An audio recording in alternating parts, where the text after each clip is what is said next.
Welcome to social post. నేను Nihal. So మనం stock market లో అనాలిసిస్ భాగంగా ట్రెండ్ లైన్ అంటే ఏంటి, దాన్ని ఎలా యూజ్ చేస్తారు, దీని గురించి మాట్లాడడానికి లలితేంద్రనాథ్ గారు ఉన్నారు, స్టాక్ మార్కెట్ ట్రేడర్. సార్తో మనం మాట్లాడదాం.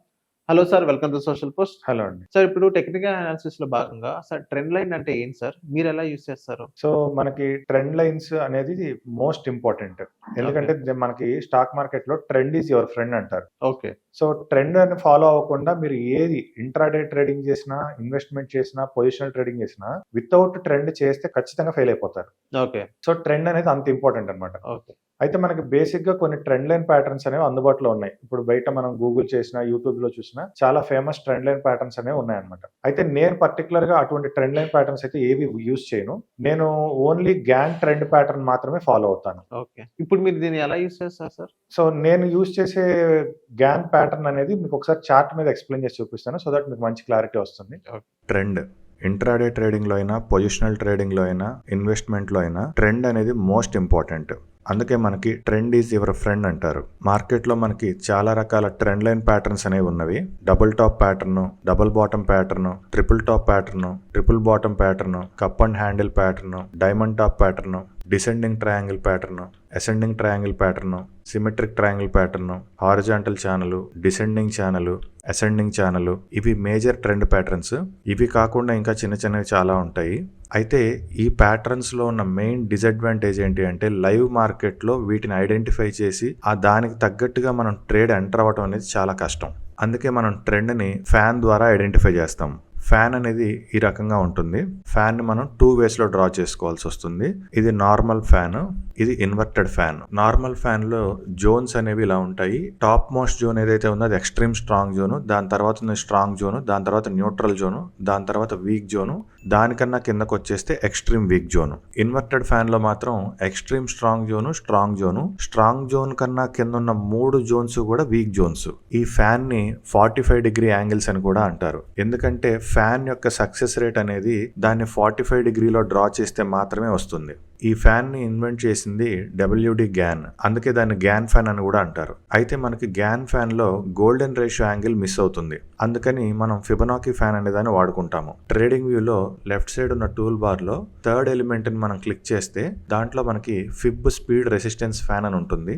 దీన్ని మనం ఫేవరెట్స్లోకి యాడ్ చేసుకోవాలి. ఈ ఫిబ్ స్పీడ్ రెసిస్టెన్స్ ఫ్యాన్ యొక్క సెట్టింగ్స్ని ఈ విధంగా పెట్టుకోవాలి. ఇప్పుడు ఈ ఫ్యాన్ని మనం ఎలా డ్రా చేయాలి, డ్రా చేసిన తర్వాత దాన్ని బేస్ చేసుకుని మనం ట్రెండ్ని ఎలా ఐడెంటిఫై చేసుకుంటాము, ఎంత ఈజీగా ఐడెంటిఫై చేసుకుంటాము అనేది కొన్ని ఎగ్జాంపుల్స్ ద్వారా తెలుసుకుందాము. జనరల్గా గ్యాన్ ఫ్యాన్ ఎలా డ్రా చేయాలి అనేది మనం యూట్యూబ్లో చూస్తే ఇక్కడ ఉన్న టూల్ బార్లో ట్రెండ్ యాంగిల్ అనే ఆప్షన్ ఉంటుంది. ఈ ట్రెండ్ యాంగిల్ని ఇలా 45 డిగ్రీస్లో డ్రా చేసుకుని దీని మీద మనకి ఇలా గ్యాన్ ఫ్యాన్ అనేది డ్రా చేస్తారు. డ్రా చేసిన తర్వాత మనం ఒకసారి చార్ట్ని కనుక ఇలా అడ్జస్ట్మెంట్ చేస్తే ఆ 45 డిగ్రీ యాంగిల్ అనేది మారిపోతూ ఉంటుంది. ఎందుకంటే ఒక ఎంటీ ప్లేన్ మీద 45 డిగ్రీస్ అనేది డ్రా చేయడం కష్టం. 45 డిగ్రీ ఎగ్జాక్ట్ 45 డిగ్రీ అనేది మనకి ఒక స్క్వేర్లో మాత్రమే వస్తుంది, ఇంకెక్కడ రాదు.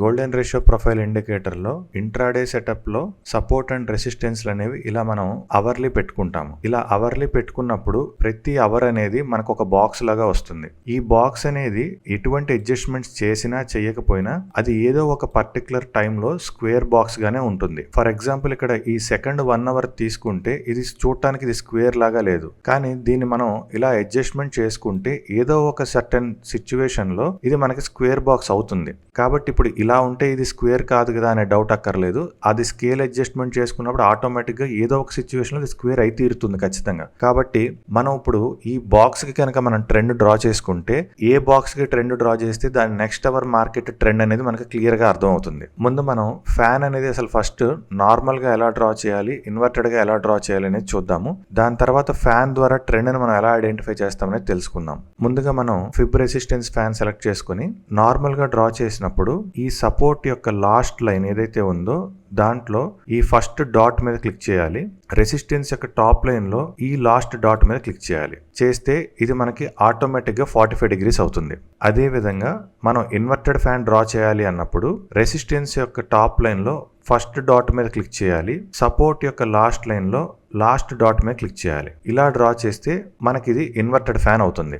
మనకి సిపిఆర్ ద్వారా ఈజీగా అర్థమయ్యే పాయింట్ ఏంటి అంటే సిపిఆర్ కన్నా పైన ఉంటే మార్కెట్ పాజిటివ్ మూవ్మెంట్ లో ఉంది, సిపిఆర్ కన్నా కింద ఉంటే మార్కెట్ అనేది నెగిటివ్ మూవ్మెంట్ లో ఉంది అని తెలిసిపోతుంది. ఎప్పుడైతే మనకి సిపిఆర్ కన్నా కింద ట్రేడ్ అవుతుందో అప్పుడు మనం నార్మల్ ఫ్యాన్ అనేది ఇలా డ్రా చేసుకోవాలి. ఎప్పుడైతే సిపిఆర్ కన్నా పైన ట్రేడ్ అవుతుందో అప్పుడు మనం ఇన్వర్టెడ్ ఫ్యాన్ని ఈ విధంగా డ్రా చేసుకోవాలి.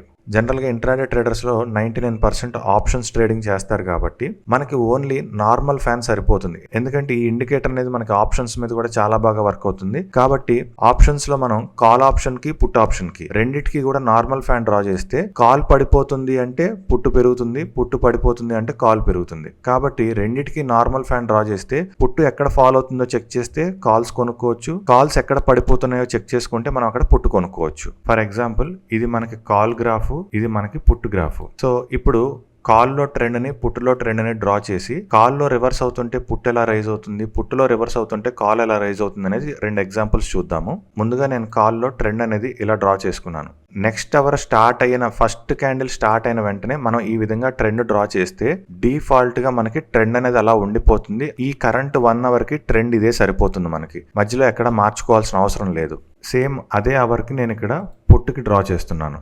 WD గ్యాన్ ప్రపోజ్ చేసిన ఫ్యాన్ లో సక్సెస్ రేట్ అనేది ఎప్పుడు వస్తుంది అంటే మనకి ఫ్రెష్ గా ఒక యాంగిల్ కట్ అవ్వాలి. మనం ఫ్యాన్ డ్రా చేసుకున్న తర్వాత ఫ్రెష్ గా యాంగిల్ కట్ అవ్వాలి. ఎప్పుడైతే మనకి ఫ్రెష్ గా ఇలా యాంగిల్ కట్ అవుతుందో అక్కడి నుంచి మనకి మూవ్మెంట్ అనేది వస్తుంది.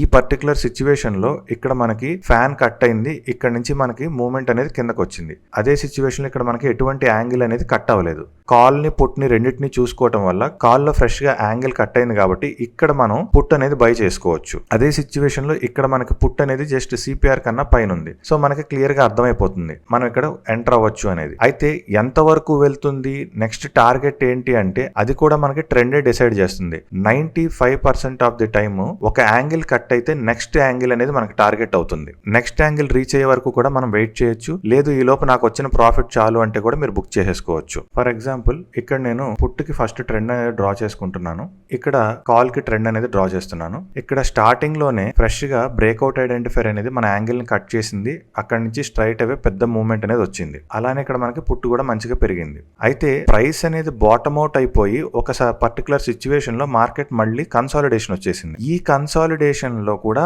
మనకి ఆల్మోస్ట్ ఇక్కడ మనకు ఒక 50 పాయింట్స్ కన్సాలిడేషన్ జరిగింది. ఈ 50 పాయింట్స్ లో మనం ఏదైనా ట్రేడ్ ఎంటర్ అయ్యి ప్రాఫిట్ తీసుకోవాలి అనుకుంటే ఇక్కడ మనకి ఎటువంటి స్కోపు లేదు. కానీ అదే పుట్ చార్ట్ లో ఫ్రెష్ గా యాంగిల్ ని కట్ చేసింది కిందకి. సో ఇక్కడ మనం కాల్ ఎంటర్ అయ్యి నెక్స్ట్ యాంగిల్ రీచ్ అయ్యే వరకు కూడా వెయిట్ చేసి మనం ఇక్కడ ప్రాఫిట్ అనేది తీసుకోవచ్చు. లేదా మధ్యలో మనం ఎక్కడన్నా ప్రాఫిట్ సాటిస్ఫై అయితే అక్కడ కూడా బుక్ చేసుకోవచ్చు, తప్పేం కాదు. ప్రీవియస్ అవర్ కి ఫ్యాన్ డ్రా చేసి కరెంట్ అవర్ లో ఫ్రెష్ గా యాంగిల్ కట్ అయినప్పుడు మాత్రమే మనం ట్రేడ్స్ అనేవి తీసుకోవాలి. ఎందుకంటే ఫ్రెష్ గా యాంగిల్ అనేది కట్ అయినప్పుడు అక్కడ మనకి ట్రెండ్ చేంజ్ అయింది అనేది మీనింగ్. ఇక్కడ మనకి ఈ ఫ్యాన్ అనేది ఒక స్క్వేర్ బాక్స్ లో ఎగ్జాక్ట్ 45 డ్రా చేయడం వల్ల దీని యాక్యురసీ అనేది ఆల్మోస్ట్ 90% అబోవ్ ఉంటుంది. ఒక యాంగిల్ నుంచి ఇంకో యాంగిల్ కి ట్రావెల్ అయ్యేటప్పుడు ఏదన్నా సపోర్టో రెసిస్టెన్సో లేదన్నా ఏదన్నా సిపిఆర్ లాంటివి ఎప్పుడన్నా అక్కడ మనకి స్ట్రాంగ్ గా ఉంటే తప్ప ఒక యాంగిల్ నుంచి ఇంకో యాంగిల్ వరకు market most of the times వెళ్ళిపోతుంది. సో మనం చేయాల్సిందల్లా మన రిస్క్ ఎంత ఉందో చూసుకోవాలి, రివార్డ్ కూడా మనకి ఆ యాంగిల్ ఎంత ఇస్తే అంతవరకే. ఎందుకంటే ఎవ్రీ 1 అవర్ మార్కెట్ ర్యాలీ అవ్వదు, every 1 hour market sideways లో ఉండదు. కాబట్టి